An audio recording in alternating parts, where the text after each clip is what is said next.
আবারও নিম্নচাপ গত দুদিনের বৃষ্টিতে শিলাবতী নদীর জলস্তর বৃদ্ধি পেয়েছে, যার ফলে কাঠের সাঁকো ডুবছে। যোগাযোগ বিচ্ছিন্ন হতে চলেছে একাধিক গ্রামের। এই অবস্থায় শিলাবতী নদীর দুর্বল বাঁধগুলি ভাঙার আশঙ্কা করছে সাধারণ মানুষ।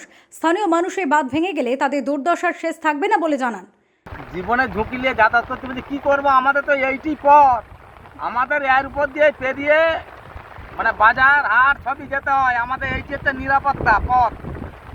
আর এই রকম অনেক গ্রামই জলের বিচ্ছিন্ন হয়ে গেছে, যোগাযোগ করতে পারছে না কারোর সঙ্গে, এই পোল দিয়ে যেতে হবে। তাই এইটুকু রয়েছে বলে এখন যাচ্ছি। যদি এইটুকু ভেঙে চলে যায় আমাদের নিরাপত্তা হয়ে গেল, তাহলে কী করে এভাবে বাঁচা যায়? এইভাবেই আছি বেঁচে, আর কি করব। চরম চিন্তায় দিন কাটাচ্ছে নদী তীরবর্তী এলাকার মানুষ। পশ্চিম মেদিনীপুরের চন্দ্রকোনা 2 নম্বর ব্লকের ওপর দিয়ে বয়ে যাওয়ার শিলাবতী নদী এলাকায় কাঠের সেতু ডুবেছে। ঘাটাল ইতিমধ্যেই বন্যার জলে জলমগ্ন, আবারও সেই জল গিয়ে পড়বে ঘাটালে। আবারও জল বাড়ার আশঙ্কা ঘাটালে। নিম্নচাপের বৃষ্টির ফলে নষ্ট হয়েছে বিঘার পর বিঘা ধান জমিও, মাঠের শাকসবজিও নষ্ট হয়েছে, যার ফলে অগ্নিমূল্য বাজারে। ঘাটাল থেকে শান্তনু পানের রিপোর্ট, ওঙ্কার বাংলা।